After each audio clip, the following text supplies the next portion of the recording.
we at it again, man. Yes, you know what time it is. Duval.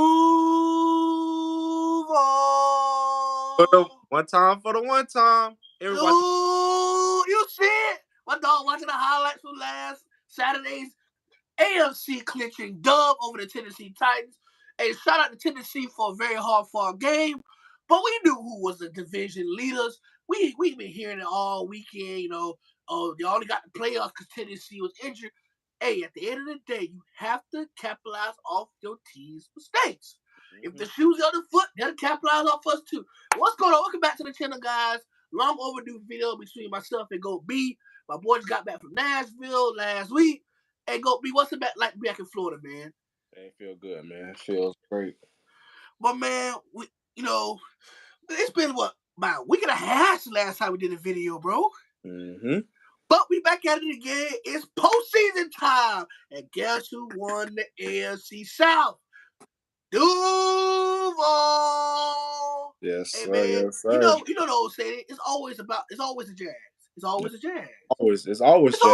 Jags. So people laughed at us at 2-6. People mocked us. People say y'all win one of 5 games in the season. But look where we at now. For the first time since 1999, all state of Florida teams are in the postseason. But guess who's the best record division champion of the state? Duval. Congratulations to the Miami making the playoffs with an 8-8 record. Congratulations to Tampa Bay making it as the NFC South champions 8-9. But we're talking about them Jags. It's always the Jags here in Jacksonville, man. Shout out Doug Peterson, who should definitely deserve Coach of the Year nomination. Trevor Lawrence, the 3rd quarterback in Jags history. Besides Blake Bortles and Mark Bell, threw 4,000 yards. My boy threw 4,100 yards, 25 tutties. That's both top 10 in the NFL. But we're not talking about the brag about the Jags' victory. The title of the video is the AFC NFC playoff prediction and breakdown. Plus, got a double bonus video for you. Grading all NFL 2022 teams. My boy Mike B is here with me today, and we're going to grade all the teams. We're going to start with the NFC first, and we're going to start with the team who has the number 1 pick in the 2023 NFL Draft, and that's the Chicago Bears. I'm reading the Chicago Bears with 3-14 on the year, led by a second-year quarterback, Justin Fields. Justin Fields has been injured throughout most of the year. Despite that, he almost broke Lamar Jackson's record for most rushing yards by a quarterback in a season. He threw for 2,242 yards, 1,100 yards on the ground. Their leading receiver was Cole Kmet with 544. They finished 3-14 on the year. Goat B, what do you grade the Chicago Bears 2022-2023 NFL season? I'm going to give Chicago a D, man, on the year. A D? Why would you give him a D?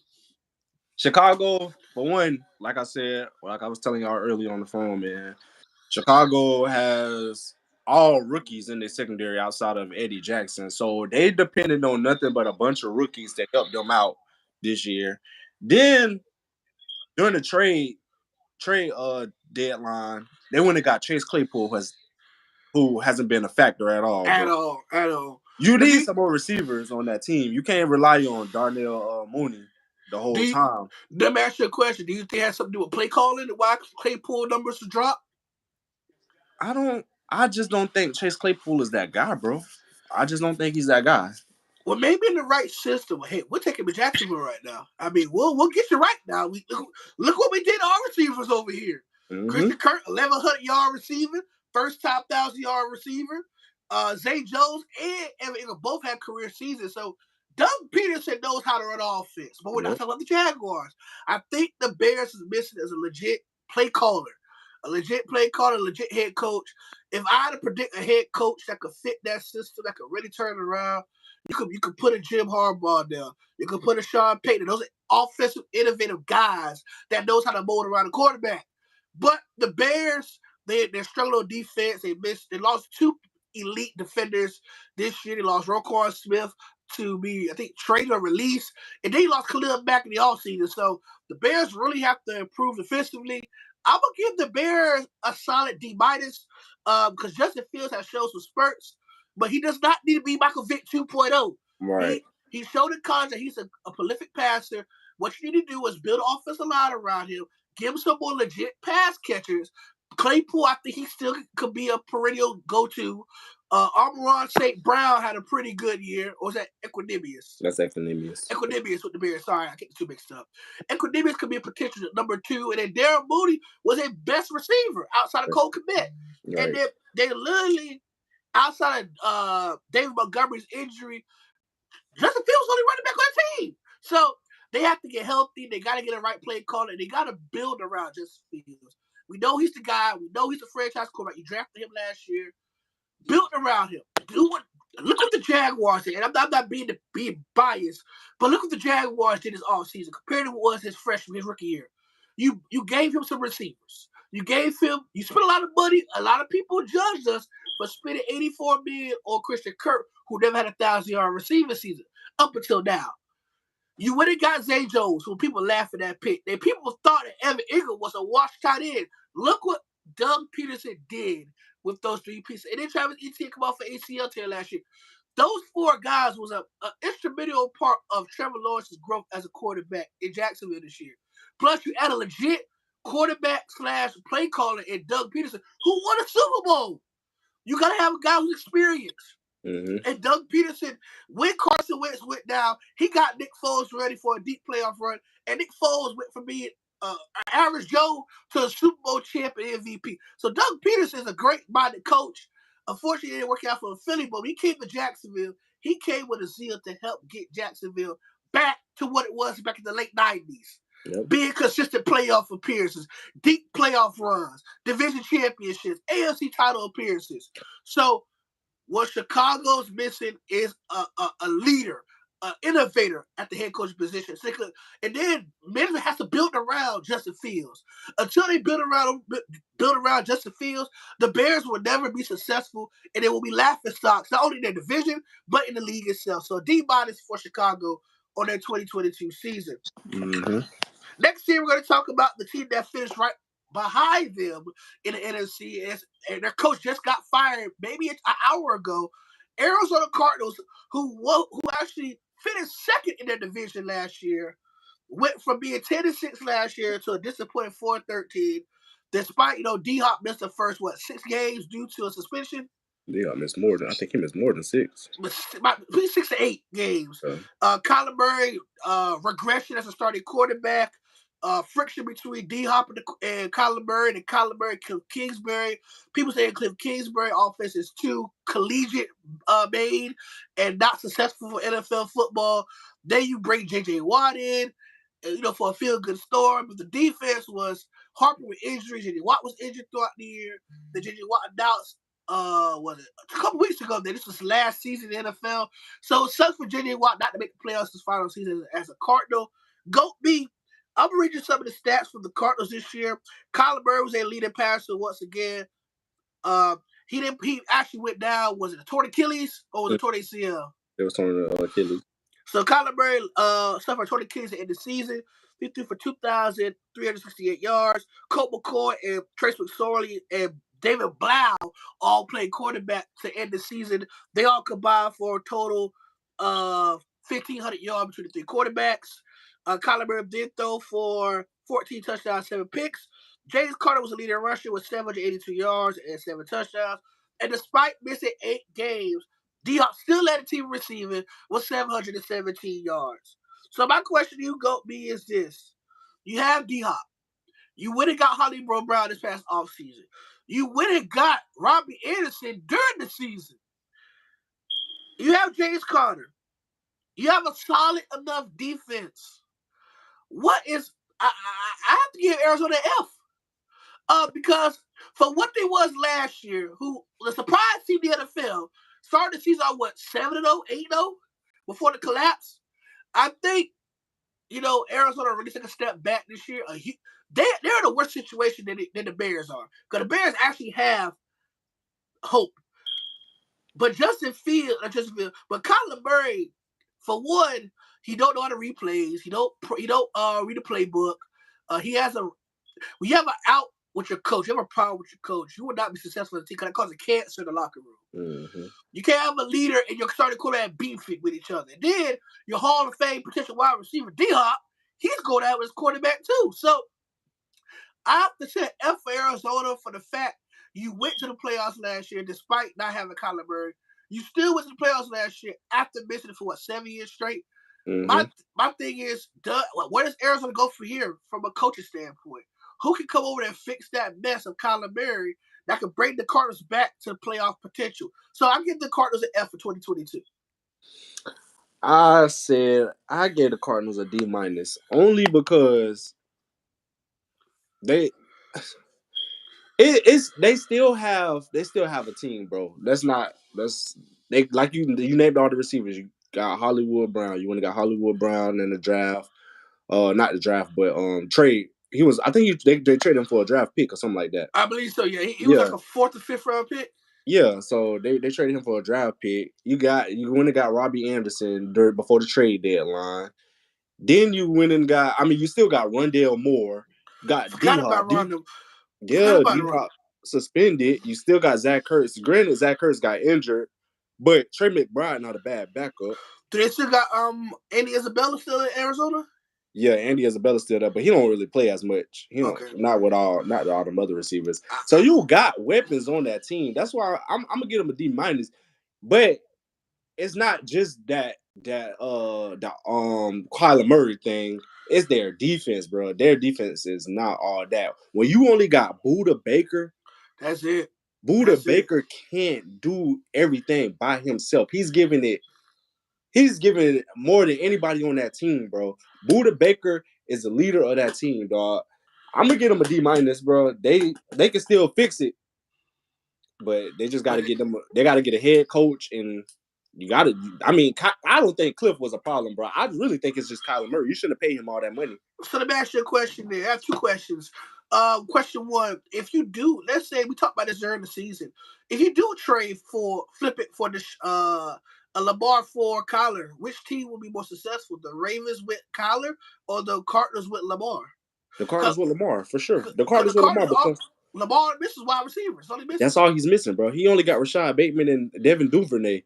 And Mark Andrews Compared to what Kyler have, D Hop, Hollywood, Robbie Anderson, Rondale Moore, Zach Ertz. And then that dude Greg Dortch came in and stepped up towards the end of the year and too. Greg Dortch, bro. And then he still got a running game too. I think Lamar would be more successful in Arizona than Kyler would be in Baltimore. Because to be honest, I think Kyler Murray is the short version of Lamar Jackson. They both got primetime arms. Mm-hmm. They both are elite fast. Just one's tall and one's short. Yeah. So let's go ahead and go to the defending Super Bowl champs who won't be able to defend their title this year. It's the LA Rams. They're the second team last year to host the Super Bowl and win the Super Bowl. This year's been injuries that killed the Rams season. Start off with Matt Stafford went down with it.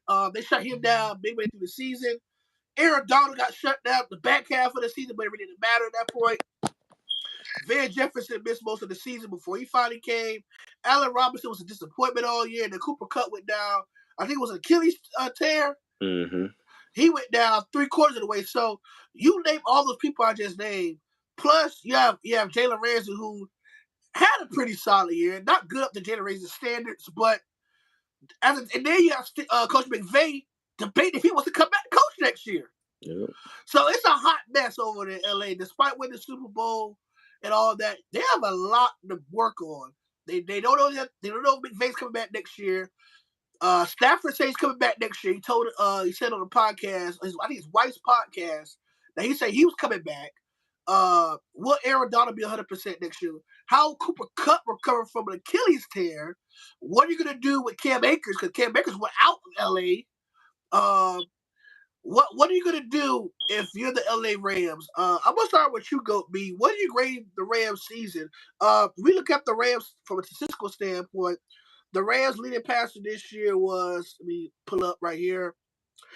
It was Matthew Stafford still with 2,087 yards. Baker Mayfield came in back half of the year through for 850, four touchdowns and 2 picks. John Walker played some time, and Bryce Perkins played some time. Despite being one out of LA, Cam Akers still ran for 786 and 7 touchdowns, and still Cooper Kupp led the team receiving with 812 and 6 touchdowns. How do you grade a team who's been so injury prone, where would you grade their 2022 season? Yeah, I'm gonna give him a C minus, bro. Only C because, minus? like you said, injury prone. That's the only.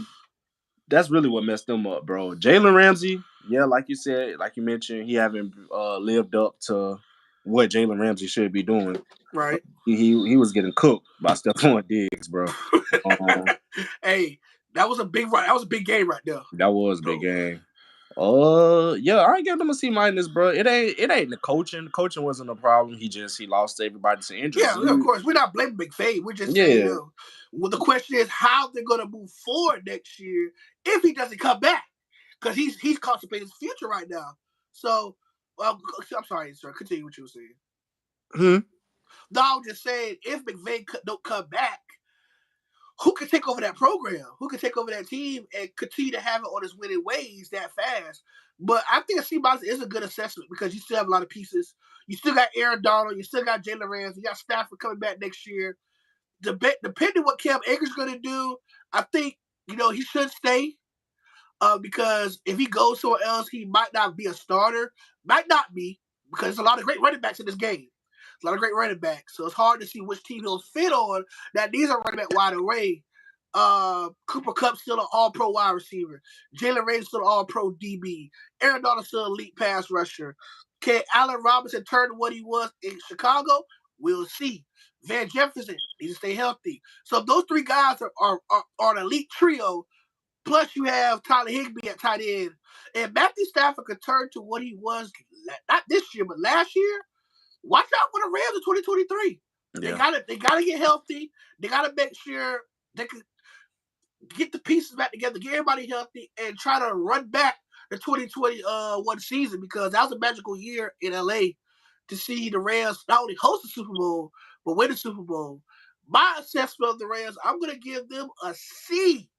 I see. I think it was an average team. Despite the injury, they still competed. Baker Mayfield showed some good spurts 8 times. He wasn't elite every game, but that comeback from behind win against the Raiders was magical to see. That was probably the only lowest spot the only back half of the year was that come from behind win against the Raiders. But you still got Cooper Kupp, you still got Jalen Ramsey, you still got Aaron Donald, you still got your gunslinger at Matt Stafford. You got all three of your receivers.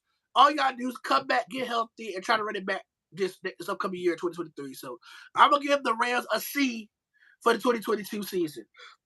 Next year we're gonna talk about the NFC. We're gonna talk about one of the 7-win teams in the AFC South. And the first we're gonna talk about is the Atlanta Falcons, who gave Tom Brady his first losing season in his professional career this past weekend, a 30-17 victory to push up to 7-10. Now, my problem with the Atlanta Falcons is this: they ain't got no quarterback. Now, God forgive, Marcus Mariota had a pretty solid year in his first year starting, 4 or 5 years. But Marcus Mariota ain't it. No. Desmond Ritter, I don't think he's it either. So my question to you is, I'm gonna go ahead and grade them right quick. Tyler Allgeier is a good bright spot. Tyler Allgeier, Cordell Patterson is a good 1-2 punch. I think one of the most underrated 1-2 punches in the league at running back. Marcus Mariota threw for 2,219 yards, 15-9. They only threw the ball for like 170 a game. So that's not the best passing stats. He wasn't efficient. He wasn't turning the ball over like he used to. But if I had to give the Falcons a grade, I would give them a D. The fact of the matter is they got no quarterback play. Drake London is gonna be a stud. I think Drake London's gonna be a stud. They need another pass catcher. I need Kyle Pitts to come back and be Kyle Pitts of old. They need a legit quarterback back there. Marcus Mariota was not throwing the football to Kyle Pitts before he got hurt. So I think if Kyle Pitts don't succeed in Atlanta, he needs to get out of Atlanta. Kyle Pitts and Drake London could be a great 1-2 punch in the receiving game. Tyler Allgeier, Cordell Patterson is a bright 1-2 punch at running back, but they got to find a quarterback. They are a quarterback because they was competing in this division for all of the year until the last couple of games. They was right there for the division title this year. So the quarterback position is a very key component issue for the Atlanta Falcons. So that's why I give them a D. They're a quarterback away from competing that division again. Mm-hmm. I gave Atlanta a D as well. All good. Pretty much everything that you said. Yeah, that's why I said. That's what I said too. Their quarterback issue is a huge problem.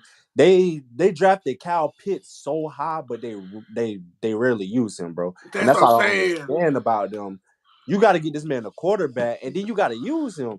This man could be this man could be a future Hall of Famer if you use him right. This Facts, man is facts. nice. That's facts.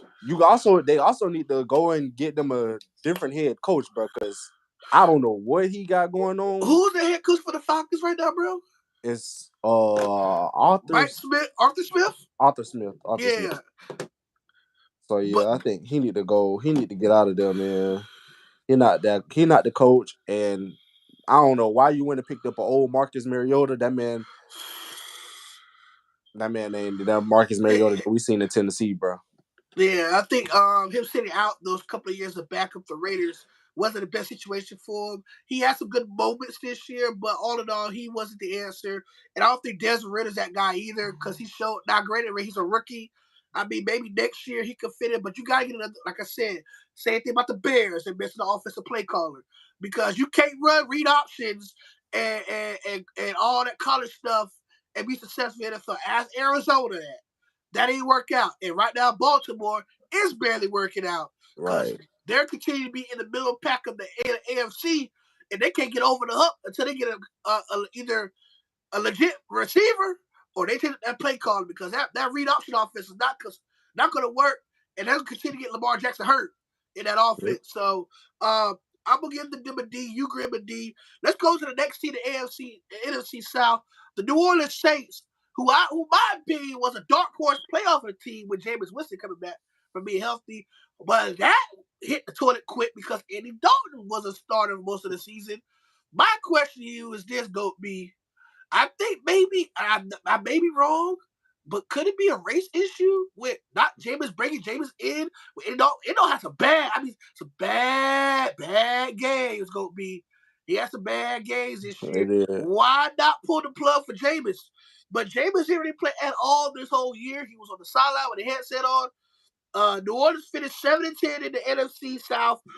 Third place behind Atlanta and Atlanta and Carolina.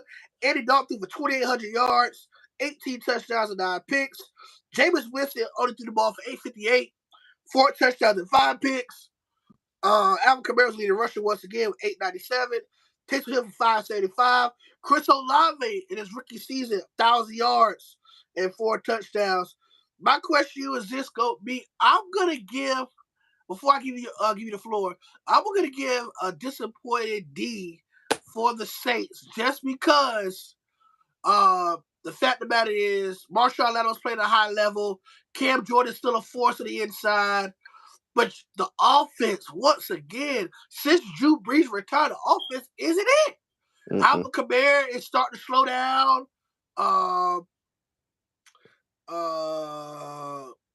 Chris Olave is really the only bright spot of offense all season.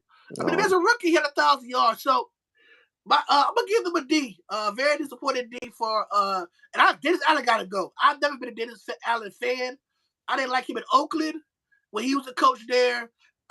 It's good to see them you know, have that push to make a run, but I don't give him a chance. I gave New Orleans a D as well. Like you said, bro, y'all took Jameis Winston out the lineup for Andy Dalton, who struggled. I mean, struggled. Um, y'all taking Alvin Kamara completely out the game. This man haven't been the same since Drew Brees left. I To be honest, bro, I really don't think Michael Thomas is injured. I just think Michael Thomas don't want to play for them I boys don't right think he now. want to play for him either because he's been back an ample amount of time, and I think some of these little small injuries, he could have been back by now. But I don't think he wants to be. Ever since Drew Brees left, he don't want to be in New Orleans. So I think Yeah, a new scenery for Michael Thomas would be good for him.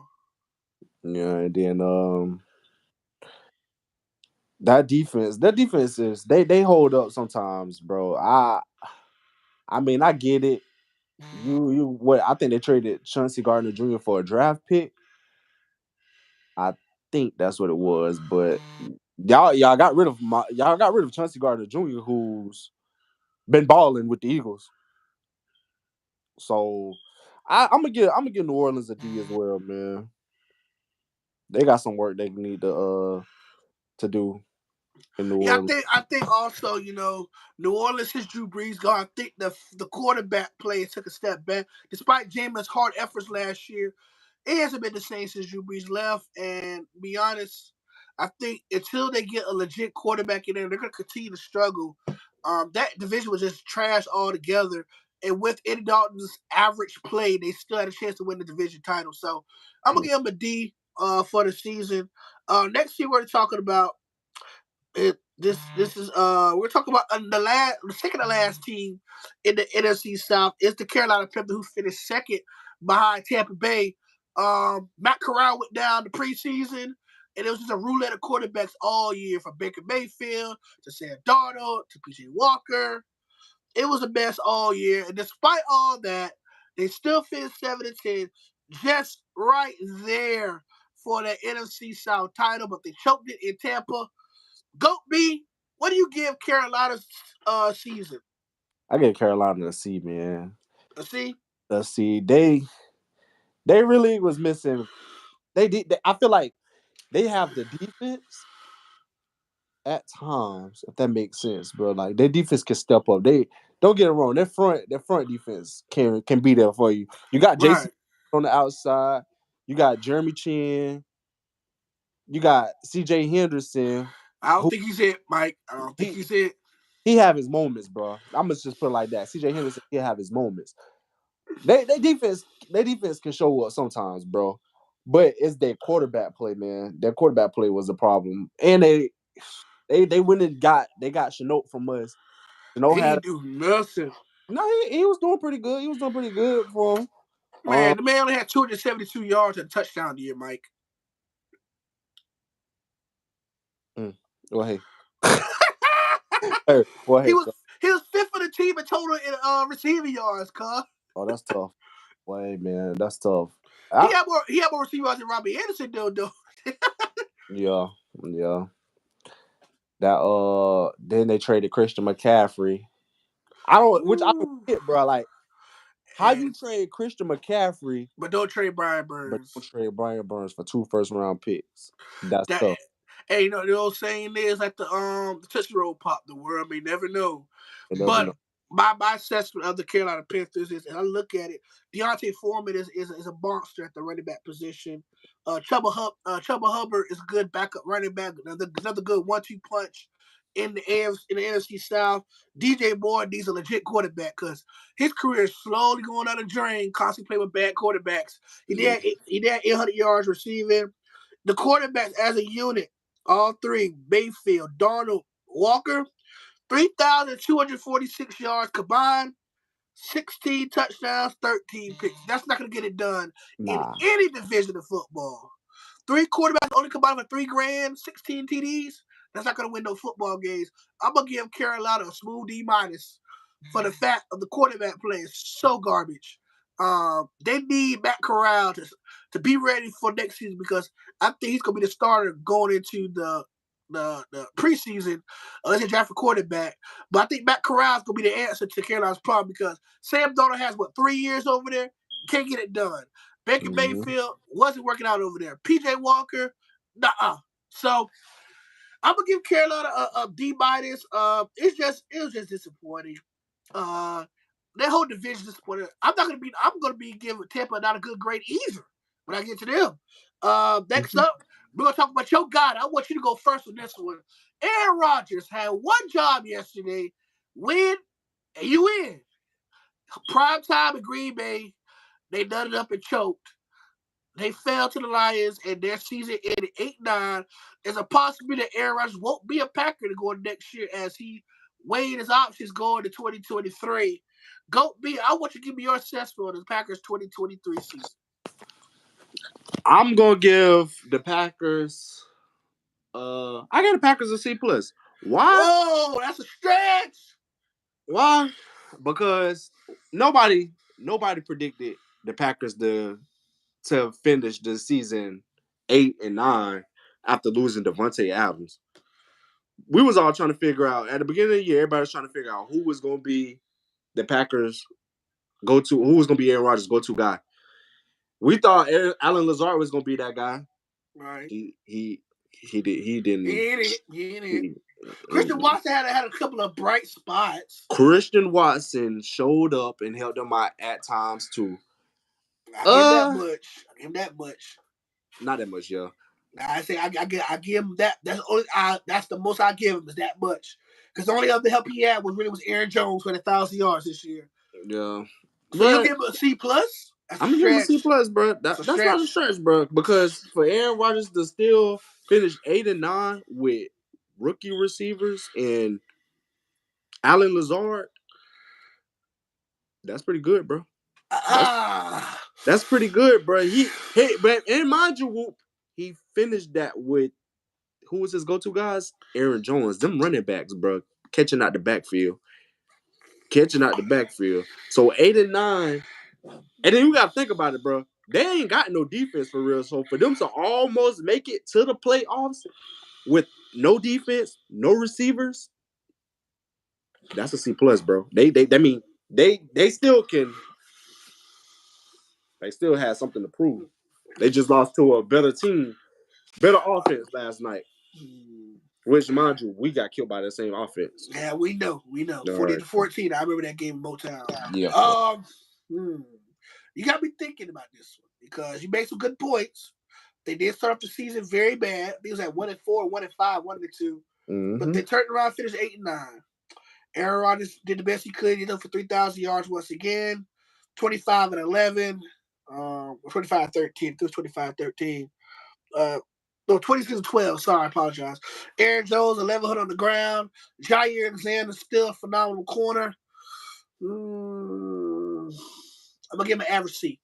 I'm going to give him a C. Well, I'll take a C, cuz. Nothing less than a C. What you said was what did demand some merit. They did definitely finish on the fourth quarter away from going to the postseason. Aaron Rodgers did something miraculous. He actually had a better record without Devontae Adams than Devontae Adams had without Aaron Rodgers. So exactly. I'll give him between a C and a C plus. If I get in between one of those two grades, that loss though to Detroit did hurt. But I'll give Green Bay a C. I think 3,600 yards for Aaron Rodgers without Devontae Adams still good. Still big time numbers. So yeah. We're gonna go to our first playoff team. And it's a team I don't really like too much because some guy named George keeps saying, "Oh, we're in." But the Tampa Bay Buccaneers, 8-9, the champions of the AFC South. This division was probably the worst in football besides the AFC South. In the AFC side, Tom Brady threw the ball for how many yards threw the ball for? 4,694 yards. Oh wow. 25-9. The running game was anemic. 668 yards from Leonard Fournette. Mike Evans went over for the 1,000-yard receiving line for the 9th consecutive season. Chris Godwin bounced back with his 1,000-yard season. But outside of that, the next leading catcher on the Bucs is Leonard Fournette at 523. So, and Julio Jones has 299, 2 touchdowns. So, with all the injuries, I get it. Injuries part of football. They play with a very young offensive line. The secondary was depleted for most of the year. But Tom Brady's going to do for 4,600 yards. Their running game was horrible. I'm going to give the Bucs, at best, a C. I agree. I gave them a C as well. Because I say this once, I'm going to say this again. You put Tom Brady on 95% of NFL teams, you're a playoff team. Because I'm going to tell you why. Most teams will build around Tom Brady. If you knew you got a quarterback like Tom Brady, Josh Allen, Mahomes, Burrow, I'll put Justin Herbert in the conversation. You're going to build around that quarterback. You're going to do whatever it takes to make sure that quarterback gets what he needs. If Brady was on that team, I'd have given this team a D-. Because the fact about it is, despite the injuries, you still have one of the greatest quarterbacks that ever played a game. And that means a lot because a lot of teams don't have that type of quarterback play. like we talked about, the Falcons, who they have good quarterback play, the Saints, the Panthers. Those three teams was quarterbacks away from making the playoffs, but you made it because of Tom Brady. Mm-hmm.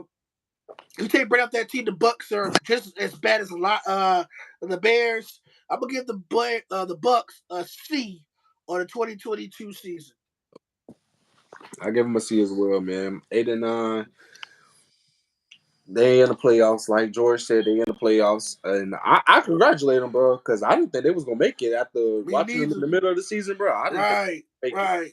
So for them to still make it with the injuries that they have, that's a C.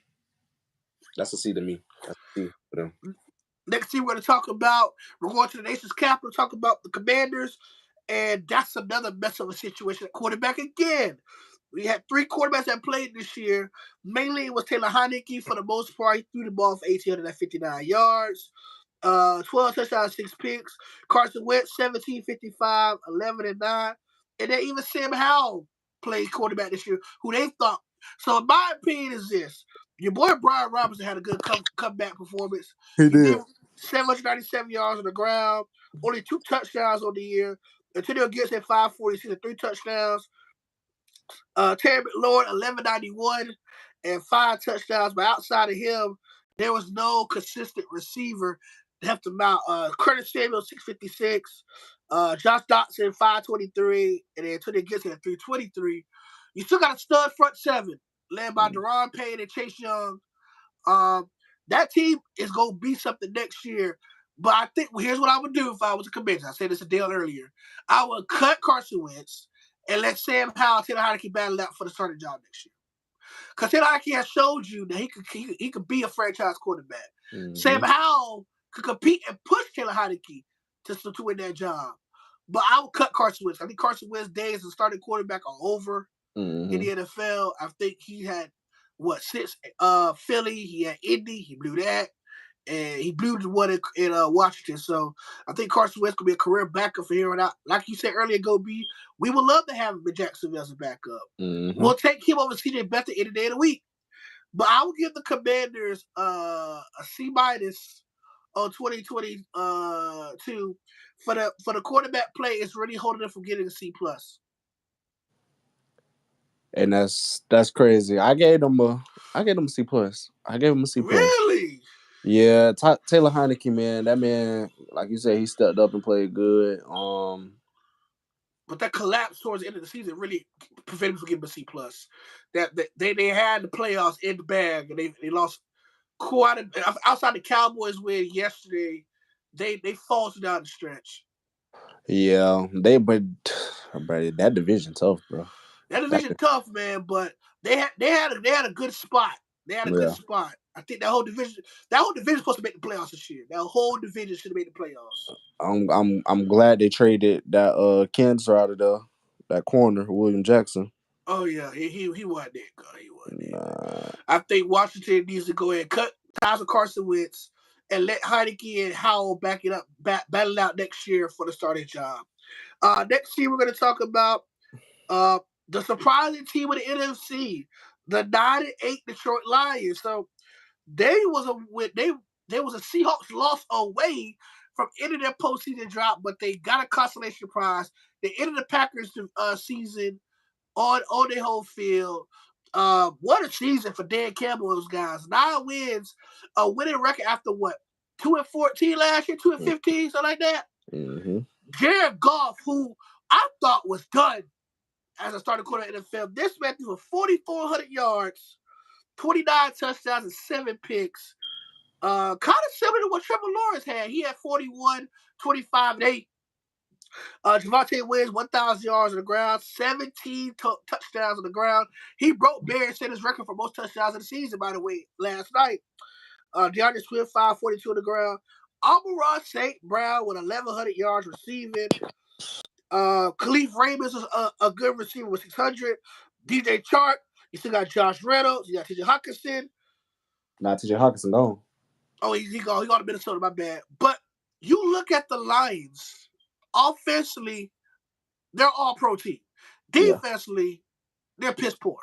Garbage. Trash. Defense is horrible. If I had to give the Lions a grade, I will give them a B minus. Okay, okay. Damn, your grades are similar to mine. I gave the Lions a B plus, Ooh. a B plus, So because give me a reason why you said B plus. we seen the turnaround on that team, bro. Oh That yeah, team was what you just said. They was 2-14 last year, they're about 2-4. They had like 2 wins last year. Yeah. bro. For them to finish 9-8, almost making it to the playoffs, that's a B plus, bro. They still have the same offense. The only person they added was DJ Chark, if I'm not mistaken. That's the only That is person that correct. That is that's actually the correct. only person they Oh, added. and And then I think they have Javante Adams too. Javante Williams, I bet. Jameson Williams. No, Jameson Williams, and then Javante Williams. Who is Javante Williams? I mean, the running back. What's his name? Jamal Williams. Jamal Williams. Nah, I said Jamal Williams, Javante. he played for them last year Oh, too. he did. Okay, so Yeah, he played for them. all they added was Jameson, and then Jameson Williams missed the whole season. Jameson Williams missed the whole season. So they're gonna be So straight next year. You might be that's what I'm right. saying, bro. They turned it around, bro. They get a B plus from me, bro. The only thing that's keeping them from that A minus or A is the defense. I'm gonna vice versa. I'm gonna say the reason they're gonna be plus for me is their defense. I think they're definitely above average team. They're probably the best team that make playoffs in their conference. Yep. Bar none. They're better. They're better than the Packers. They're better than the football Commanders. The Lions just needed a defense. Even a solid defense. I mean, you don't have to be elite, but just enough to make some stops. But the defense was bad. But they made enough plays last night to get the dub. I'm gonna give him a B minus on the year. You give me a B plus. Let's go to the next team. Now we're getting into the playoff teams, and we're gonna start with the NFC. Actually, we're gonna flip to the AFC because before we get to the playoff teams, we're going through each conference's bad teams, and then we're going to each conference's playoff teams. So we're gonna start off with the AFC. The Houston Texans on the year. Whew. I mean, their quarterback playing away from being competitive again.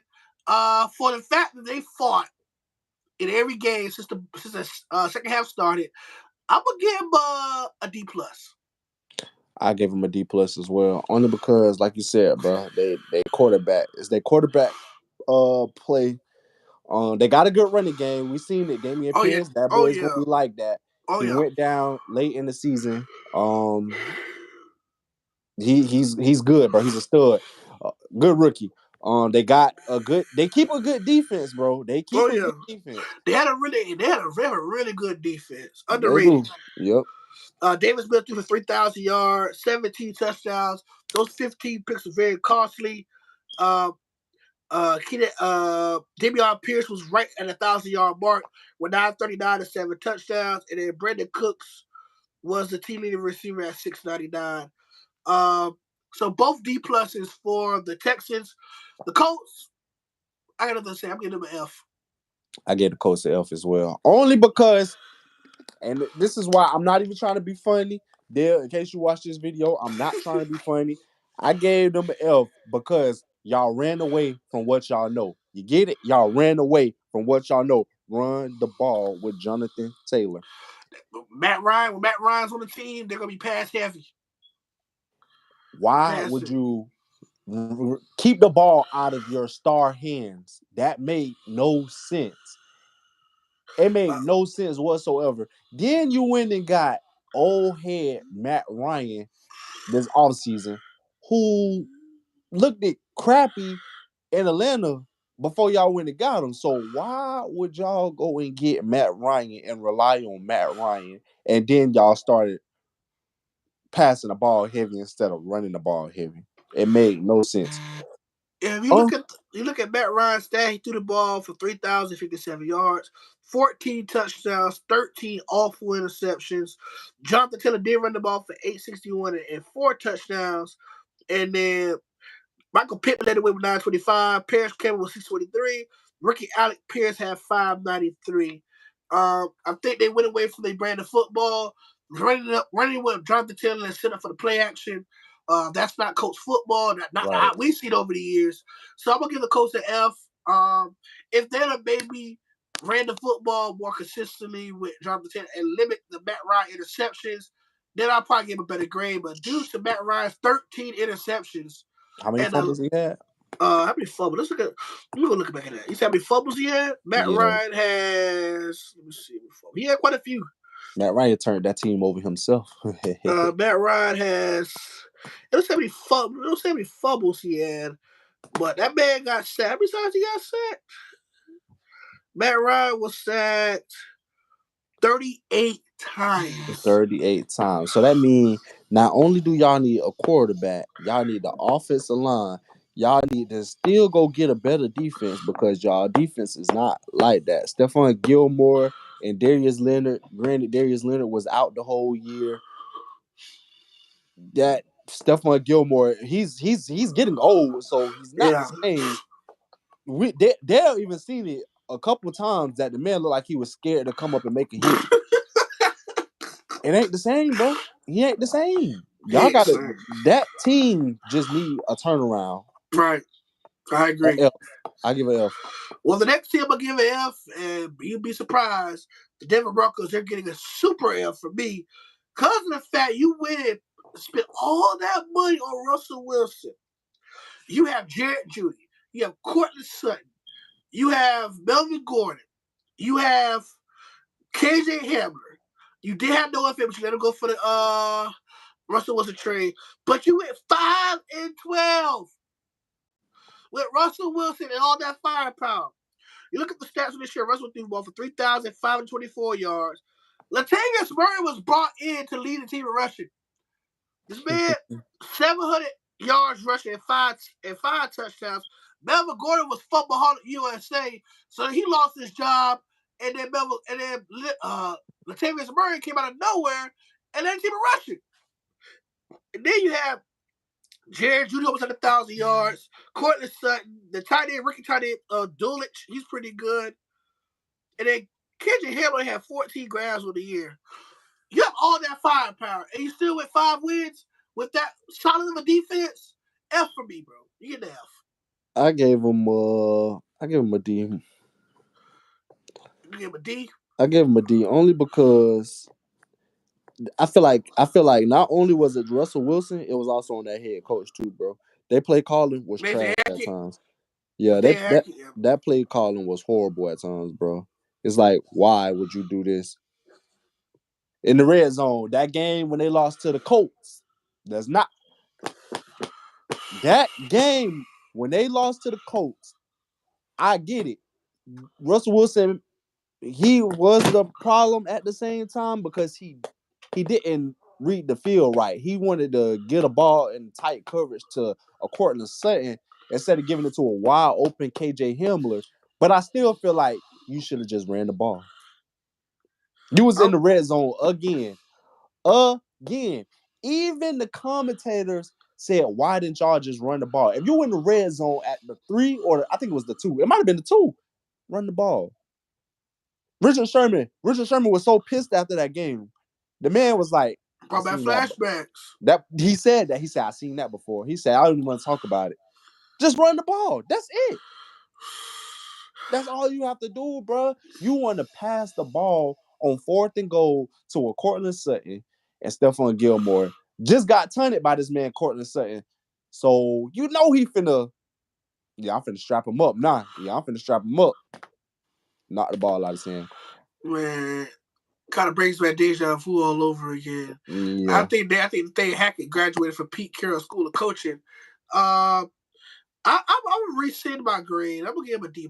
I'm gonna give him because of the fact they did knock off KC to end the year. Mm-hmm. They did end like a little winning streak. I think won 2 of the last 3 games. I'm gonna give Denver the benefit. I'll give him a D-.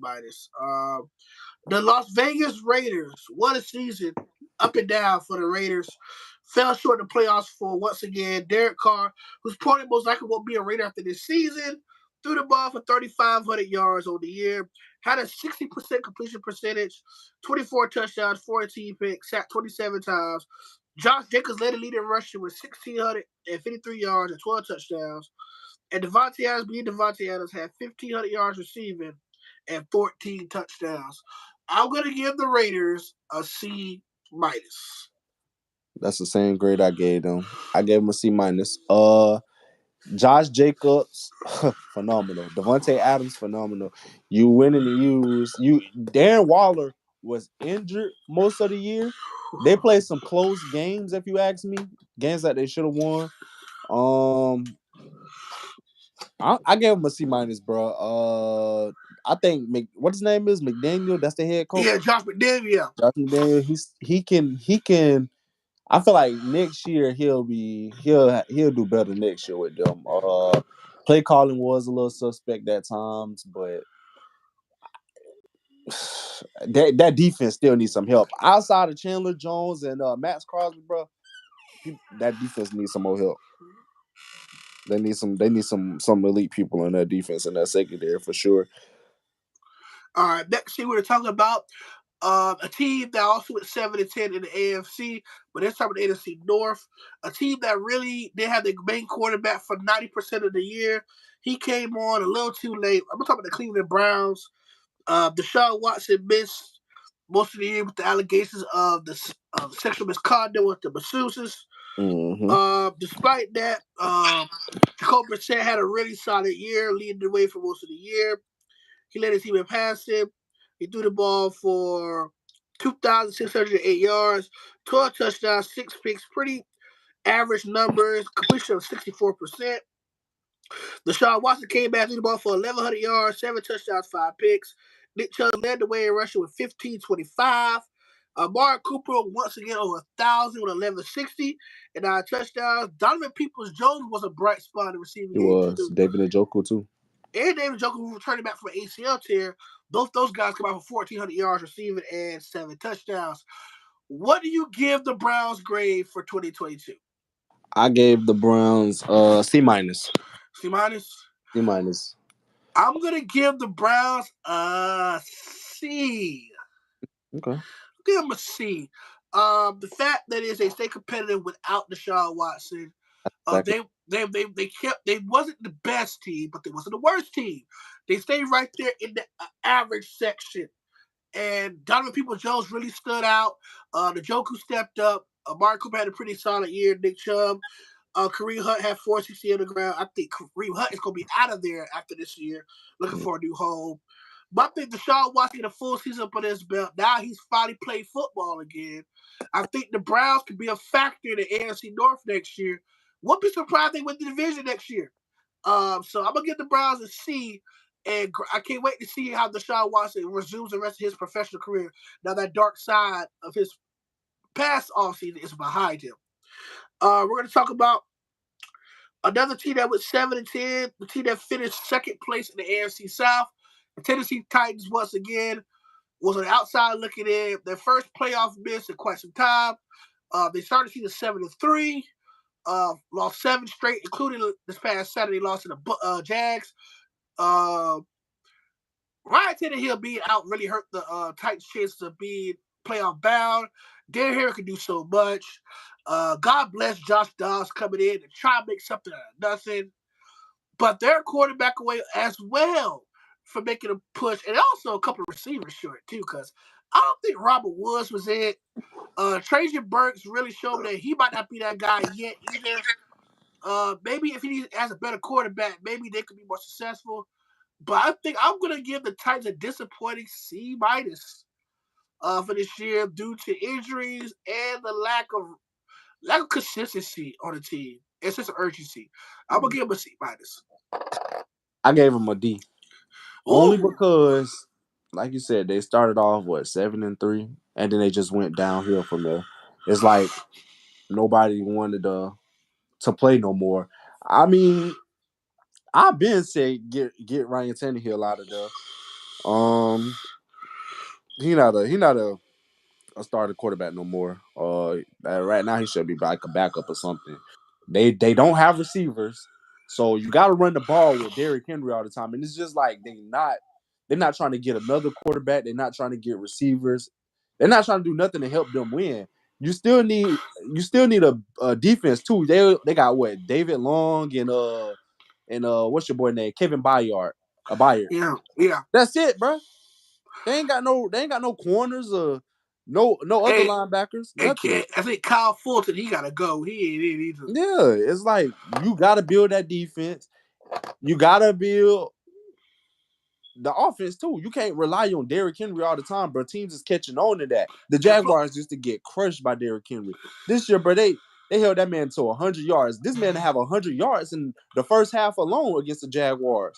2 games, they done held him to 100 yards. Yeah. We know now. Yeah, we have to load the box against a big guy like Henry. Plus, Derrick Henry just turned 29. And the threshold on running back age is like 30, 32 before they finally just slow down all the way. And plus, all the battle damage Derrick Henry took over the last 5-6 years straight, it started wearing on him down. He came off a nagging hip. We know he won 100% against the Jaguars, despite him sitting against the Cowboys that Monday prior. I really want to see what the Titans going forward. Do you keep Mike Vrabel after this catastrophic collapse, or do you look elsewhere? And if you do keep Mike Vrabel, what is Mike Vrabel going to do at the quarterback position and other positions on the team, such as defense, defensive back, quarterback, offensive line, receiver? What are you going to do to build around Derrick Henry? Because his prime years are slowly going away. And until you find something to build around their head and start running him 40, 50, they ran the band 30 times on Saturday. Crazy. It was just a 109. 3.6 yards per carry and no touchdowns. No touchdown. But we'll see what the Titans do this offseason. They definitely got a lot of work to do. They still finished 7-10, but they shouldn't have been in that situation if they had a legit quarterback and they was healthy. Another team that falls down the stretch, and I really hate this quarterback so much. It's the Jets. The Jets lost 5 of their last 6, 4 consecutive to lose the end of the season on a 7-10 note. Right there the cut. So another team, like the Commanders, I said, they had the playoff spot in the bag, but they lost 5 of the last 6 games, including losses to the Dolphins, Seahawks, Lions, Bills, and Vikings to end the season. I'm going to give, and I hate to say this is my first 7-10 team that I'm going to give a D. B. I gave him a C minus, bro. That the Jets turned it around too. The Jets defensively has turned it around. Yeah. Now, don't get me wrong. Breece Hall was a great addition. Garrett Wilson was a great addition. But you look at the quarterback play. And that's why I gave them a C minus, because if we look at that team was one of the worst teams in the NFL last year, along with the Lions and the Jags, and all 3 of them actually shocked the league this year. They get a C minus from me. They went and drafted. They drafted a pretty good rookie class. Breece Hall, Sauce Gardner, Garrett Wilson. Yeah. Breece Hall. If I feel like if Breece Hall wouldn't have went down, that offense would have still been like pushing. They still would have made a little. They probably would have been. They wouldn't focus. They would rely more on the pass of the football. They had Breece Hall and James Robinson running the football. Yeah. See, and then that's another thing. You had James Robinson. I guess he got injured, and y'all took him out the running game or whatever. Took him out the lineup. Zach Wilson ain't the answer. Mike White not the answer. Joe Flacco definitely ain't the answer. Joe Flacco done won his ring, and now he's done. He need to go ahead and retire. Y'all just need they get a C minus from me. All they need is a quarterback, bro. They get a quarterback, they might do something. They got receivers. I think they need to trade Elijah Moore, only because they don't use him. But he could be a star somewhere else, bro. Y'all just won't give him the ball. I think if he has a better quarterback, he'll get the ball. Mm-hmm. If the Jets get a better quarterback, maybe he get the ball. But I'm gonna change my grade to a D plus because of Sauce Gardner, because of Garrett Wilson, because of Breece Hall. Those bright spots on the team, but the quarterback is such a dark cloud over this organization.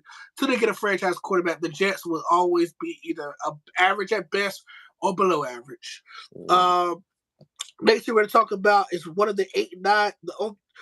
The team. I hate to say this, and I know you're a Mac Jones fan. But the Patriots once again missed the playoffs. Their second time in 3 years, missing the postseason. Bill Belichick made an announcement that he will return for his 24th season as head coach of the Patriots. But what up and down season once again for another quarterback room. The Patriots, who usually known for having consistent quarterback play, the last 3 years has been up and down when it comes to quarterbacks. 2 years ago, it was Cam Newton and Mac Jones. Cam Newton, Jarrett Stidham. Last year, Mac Jones was the guy. And then this year, Mac Jones juggling around with Bailey Zappi. So, Mac Jones finished the season with 14 touchdowns, 11 picks, just under 3,000 yards passing. He was sacked 34 times this year. And you know the Patriots are known for having an offensive line. The Patriots are having a very sturdy offensive line. Ramondre Stevens had a great year. 1,000-yard rusher, 7 touchdowns. Jacoby Myers led the way with 800 yards receiving. Devontae Parker with 539. Hunter Henry with 509. And Evan Moore with 434. Even Ramondre Stevens had 421 receiving. So they had 1,500 yards all purpose. So there's some bright spots again in New England. But the quarterback play, like we discussed out this whole video, is hurting franchises from getting good grades with me. Once again, I'm going to give New England a C- for the 2022 season. I gave New England a C. Defense, that ain't it, bro. That from what bro, they haven't been the same ever since Tom Brady left. They have not been the same.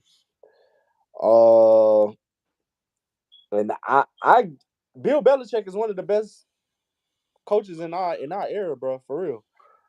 So for them to go down like that is crazy. Matt Jones, like you said, I'm a huge Matt Jones. Well, I was anyways.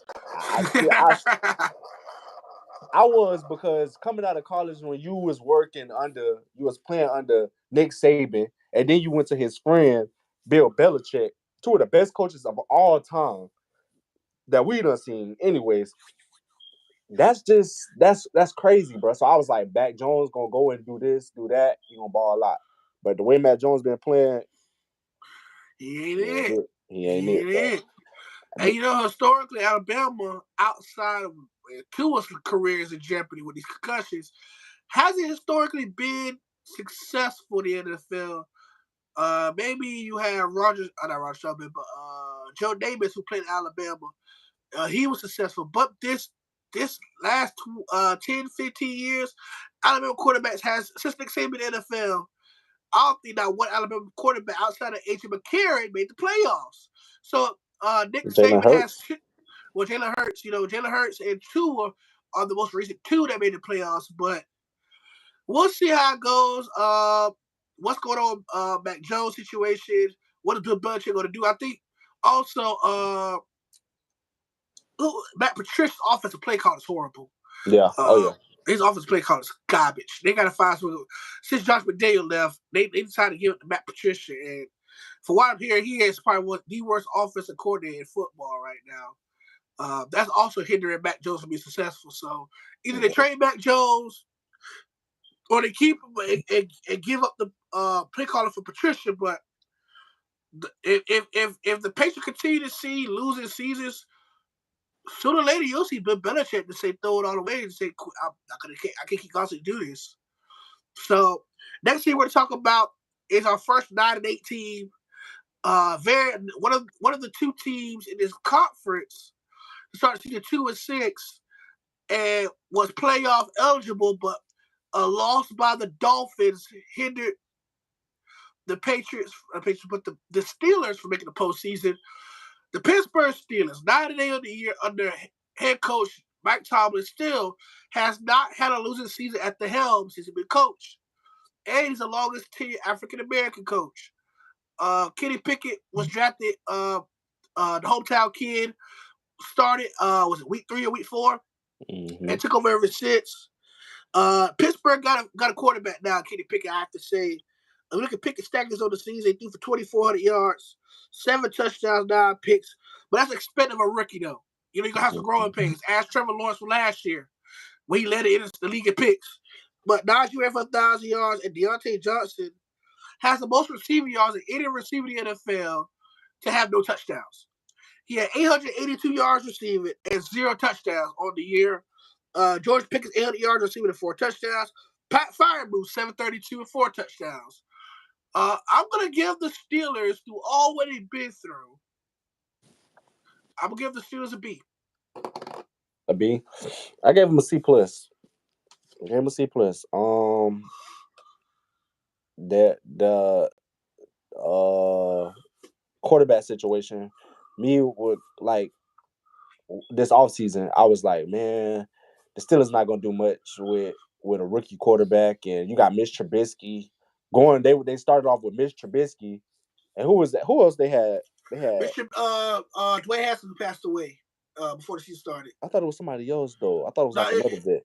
Mason Rudolph. Mason Rudolph. Yeah. Mason Rudolph, Dwayne Haskins, and Mitch Trubisky before the draft. Yeah. Then Dwayne Haskins passed away in that tragic accident. So that's Mason Rudolph and Mitch Trubisky before they drafted Kenny Pickett. See, and I was like, yeah, man, that quarterback situation, Big Ben gone. They ain't got no real receivers. Outside of George Pickens. I mean, everybody giving the other boy credit. What his name is? Dante. Oh, I forgot his name. Quarterback or receiver? Receiver. Deontay Johnson. Johnson. I'm talking about Washington. Yeah, Johnson. They giving him credit, but I'm not buying him just yet, bro. Not just yet. Not a big fan of Deontay Johnson yet. Not a big fan of him. He's out. I don't think. I might be wrong, but I don't see a number one out of here. I can see a number two. Yeah, but I think George Pickens might be number one. Yeah, he did number one. Pickens is number one. But Deontay's not a bad number two though. Is that a bad number two? Not. So you give him a C plus? I give him a C plus, bro. All right, next thing we're talking about. Now that's all the teams that didn't make the playoffs. Now we're gonna go into our playoff teams, and we're gonna start off with the NFC. We'll go back to NFC. We're gonna start off with the 7th seed, Seattle Seahawks. How do let's go ahead and fast forward this grades. We're going to get into our playoff prediction. What would you give Seattle for 22-2 season? I gave Seattle a B. Only because I didn't think Geno Smith would come and do what he did. This man led them to the playoffs, bro. That's crazy. And you know, the funny thing is about that, Geno was also acknowledged that he has the most passing yards of any Seattle Seahawks quarterback in franchise history in the season. He broke Russell Wilson's record. Crazy. Let's look at before we speed up. Let's look at Geno Smith's stats because this man had an amazing season. Geno Smith threw the ball for 4,282 yards, 30 touchdowns, and 11 picks. I ain't gonna lie. I think Geno might be there to stay. Yeah, how many picks he threw? Only 11. Oh, yeah, that's good, right? 30 touchdowns. He had a QBR of 100.6. Oh, yeah, Geno. Now, he was sacked a lot, though. He was sacked 46 times. That's too much. But Kenneth Walker ran for 1,000 yards, rookie with 9 touchdowns. DK Metcalf led the way with 1,000 yards. Also, Tyler Lockett had 1,000 yards. I'm going to give Seattle, for what it's worth, an A-. A-, yeah. I gave him a B because, like I said, I didn't expect them to do what they did with the quarterback position. They still got to do some work on that offensive line. Yeah, that's like 46 sacks is unnecessary, man. But they also had the best rookie class, and all of their rookies showed up and showed out. Yes, they did. Tyron Woodley, Kenneth Walker, those two guys who managed to pop out on the board. And then Quandre did. And then Quandre and Kobe Bryant, and then got Quandre did step to be maybe the next Richard Sherman on that franchise. Yeah. Earl Thomas, more like, because he a safety. Yeah, take that, my bad. Earl Thomas, I apologize. But I'm gonna give Seattle an A- on the season.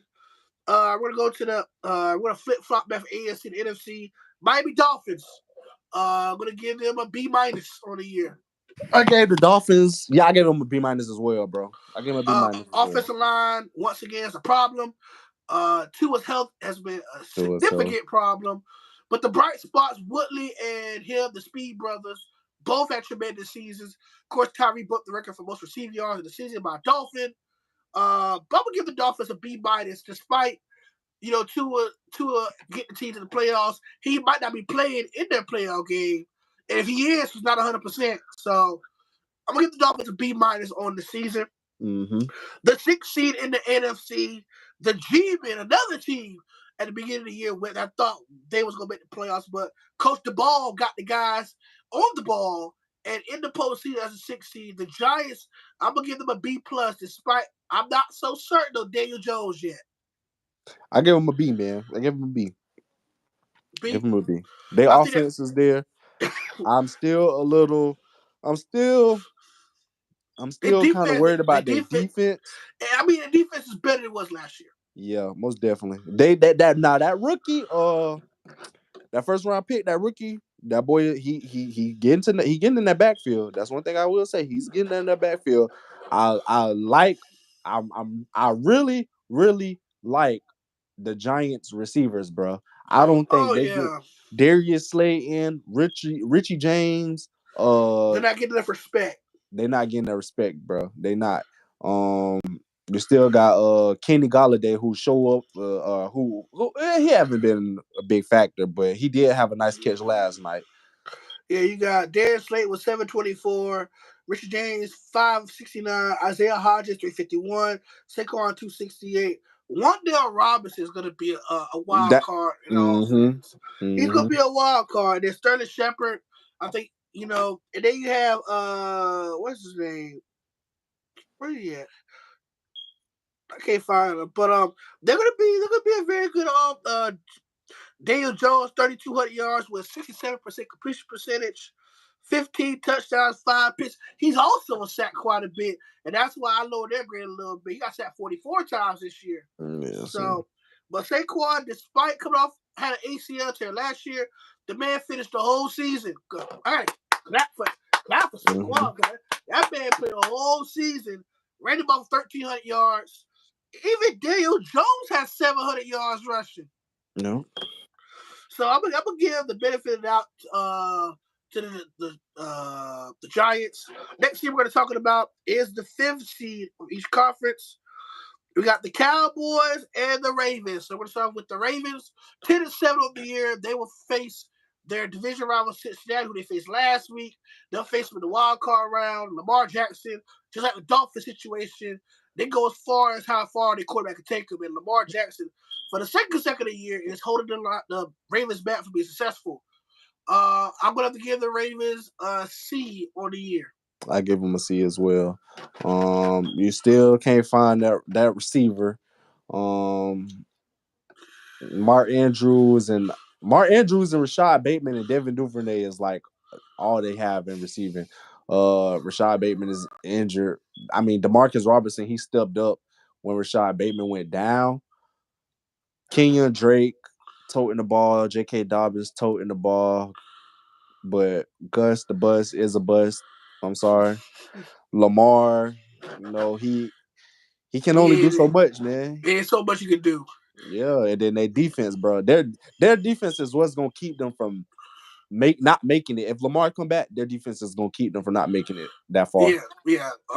You got some bright spots. You got Patrick Queen, maybe one or two other players, but the Ravens offense could do so much. But with the resources they lacking as a pure pass catcher, offensive line help, they really got to protect better with Lamar Jackson. They also got to get here some receivers. So I'm going to give the Ravens a C on the 2022 season. The 5th seed in the NFC is the Dallas Cowboys. What do you give the Cowboys for 2022? I got the Cowboys a B minus. B minus. I'm gonna give. I'm gonna give him a C plus. C plus, okay. I'm gonna give him a C plus. The future is unknown with Zeke right now. Dak came out played pretty well despite having a career high turnovers with I think he has 17 interceptions on the year, which leads the league. Yeah, they really got to clean up the turnover ratio. But Tony Pollard has been a bright spot for them all year. CeeDee Lamb has finally turned to a go-to receiver. But the question is, what is going to happen to Zeke after this year? Right. So that's my main problem. I'm gonna give Dallas a C plus on the year. The 4th seed in the AFC is Duval, the AFC South champion, Jacksonville Jaguars, in their 5-year playoff drought, finishing 9-8 in a very brutal but trash AFC South. I want you to give me your grade for Jacksonville, and we're not gonna be biased with our grades. Nah, Yeah, I gave the Jaguars a B plus. That might be too high to some people, but I think that's just right. Their offense, their, nobody expected Christian Kirk, Zay Jones, and Evan Ingram to reach 1K. Oh, 1K that's right. receive. No. They all had career years. Career years. That's what I meant. Christian Kirk, that's his first 1,000-yard season. That's what I meant. Yeah. But nobody expected them boys. They first of all they thought we overpaid Christian Kirk. They thought Zay Jones was a bad signing, and they thought Evan Ingram was washed. They thought Evan Ingram was his hands wasn't reliable. But They they proved them all wrong this year. all three of them boys went off this year. And then Travis Brandon. Etienne ran for 1,000 yards. Yep. Trevor Trevor Lawrence Lawrence threw for threw 4,000 yards. 25 touchdowns. Defense held up most of the. If they want to be real, defense held up all year for real. We lost every game. We pretty much lost was by 8 points or less. Besides to the Lions, I'm gonna keep stating that because nobody expected the Jaguars to be like that this year. And Trevor Lawrence only got sacked 6 times. 6 times, bro. And how many interceptions he threw? I'm sorry, not 6 times. 27 times.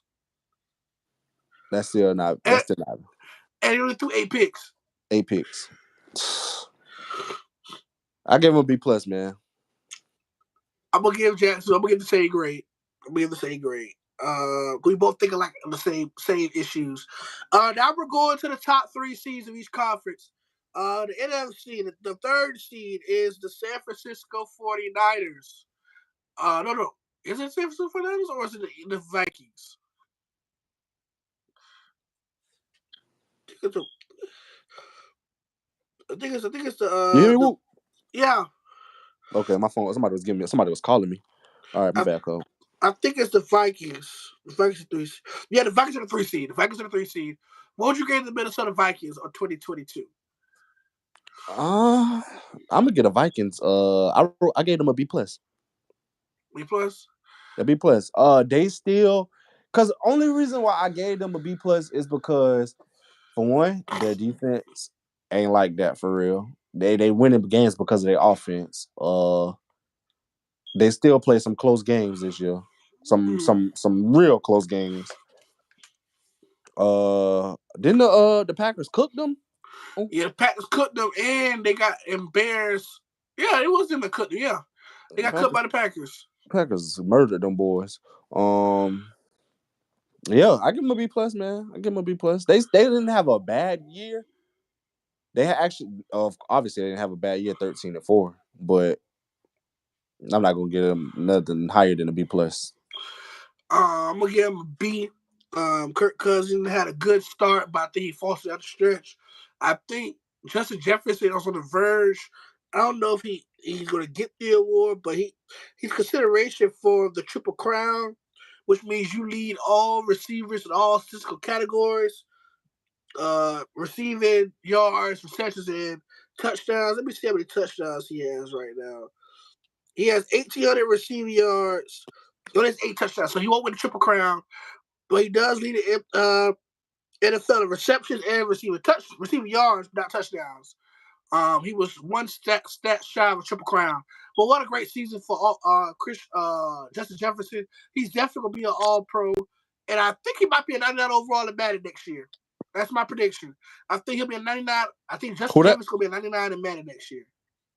Yeah, I can see that. But I'm gonna give Minnesota B. I'm gonna go through the rest of the AFC. I'm gonna give my grades, and you give your grades. Kansas City, I'm gonna give them an A. Buffalo, I'm gonna give them a as well, A minus, and Cincinnati, I'm gonna give them a B plus.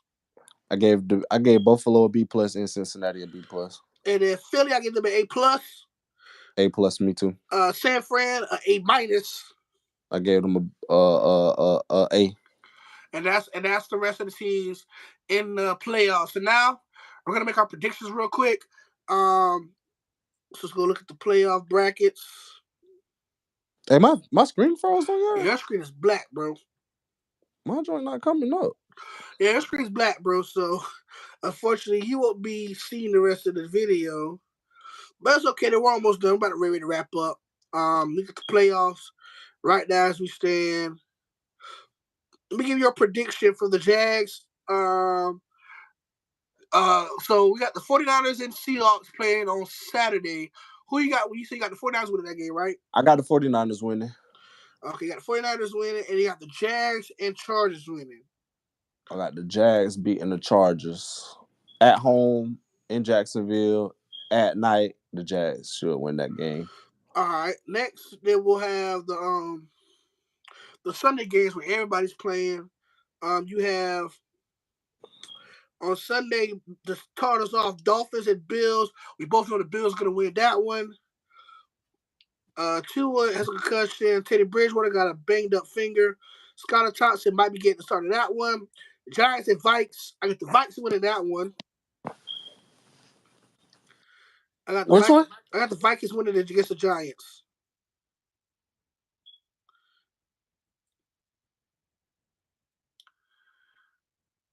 Go B. Hello? Hello? You get me? Now. What the hell going on with my thing? My bad, cuz. Vikings and Giants.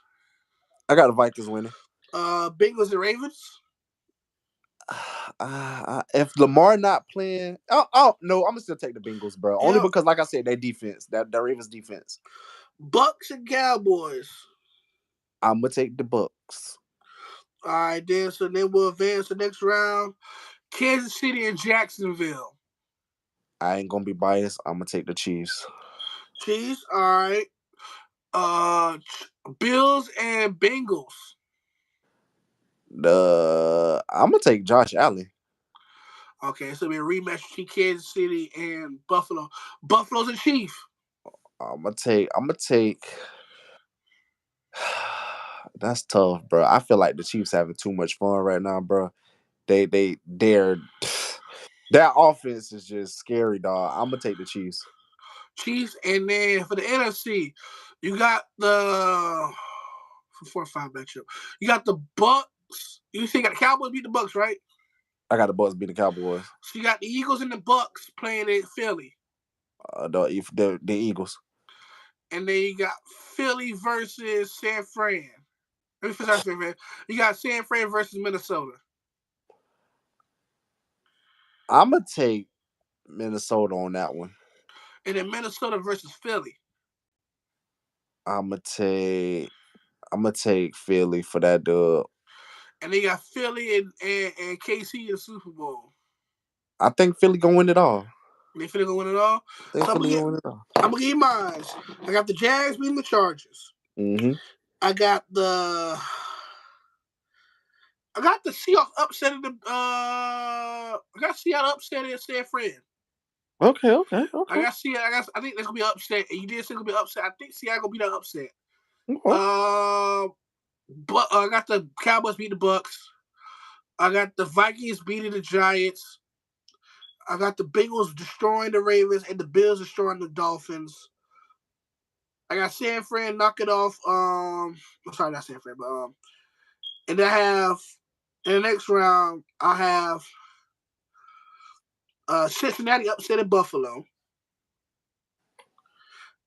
I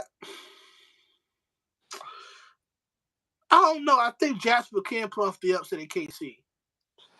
See, and that's my thing, bro. I feel like they can too. It just depends on how we play against the Chargers, bro. If I can see that we sat there and watched film and we actually studying how these teams come out and play. If we play good against them, matter of fact, I'm gonna just put it like this: if we beat the Chargers how we beat them regular season, then I think we can go to Kansas City and beat the Chiefs that way too. But as of right now, bro, I don't think it's gonna be like that. Only because, like I said, we played the Chargers with a banged up Justin Herbert. This team is healthy now. Yeah, you just got your star wide receiver back, Keenan Allen. Yeah. You got Austin Eckler running the ball. You have to come out and show me that you gonna play these boys the same. You have to come out and play with a chip on your shoulder. I don't think Jacksonville can get complacent right now. because then this just have to, if they can beat the Chargers, they're gonna play with a chip on their shoulder going into next week. And if they can beat the Chiefs, if they beat the Chiefs, then I think we have it the rest of the way. If we beat the Chiefs, we have to win these first 2 rounds of the playoffs. If we beat the Chiefs, that I take the Jaguars in the AFC Championship. I take Jaguars to the Super Bowl, and I take Jaguars in the Super Bowl. I'm gonna go Jags over KC. Jags over Cincy. I got the Jags and the Eagles in the Super Bowl, which it should have been that way in 2017. Yeah, that's what I'm saying. It could be. I feel like it's just it's getting us back to this Jags and Eagles rematch that we're supposed to see back in 2017. That's why I really feel like that's what it's supposed to be. That's what it's itching to be. I got the Jags winning it all. I have a feeling Jackson's going to shock the world. I think Jackson's going to have a run like the Giants did back in 2012 when they went as an 8-8 team or 9-8. They have the team to put at the quarterback play. They have the coaching. They have the offense. They have the defense going to have to show a little bit more consistent in the playoffs. But we could make a Giants type run for we did in 2012. I got the Jags winning the Super Bowl, but realistically, I got the Eagles winning the Super Bowl. But I hope the Jags win the Super Bowl. But either Philly or Minnesota might win the Super Bowl. But see, me sitting here watching these highlights right now, I'm looking at the teams from I'm looking at last year highlights. Okay, we played the Bengals last year. We played the Bills last year. And we were supposed to beat the Bengals last year. We definitely did the Bills last year. We were supposed to beat the Bengals last year. So these are all teams that's pretty much the same going into 2020. Well, that's in 2022. These are all the same teams. The Jaguars is a different team, a much improved team. Right. With a better head coach, a winning head coach. So what I'm trying to get at is the Jaguars, they can't count us out, bro. Pretty much. They can't count us out right now. Right. Because the Jaguars, like I said, they're better. Well, we can't wait to see what happens on Saturday. Man, whew. This is a very long video, man. Yes, the longest we have ever done, but it was a lot to go into it, guys. I appreciate everybody watching today. Hit the like, subscribe button. I will have a link in the description below for a special little treat from me to you, just for being a supporter of this channel, guys. I want to thank my guest again, co-host again, the Goat B himself. Yes, sir. Once again, tune in this Saturday as the Jags host their first playoff game in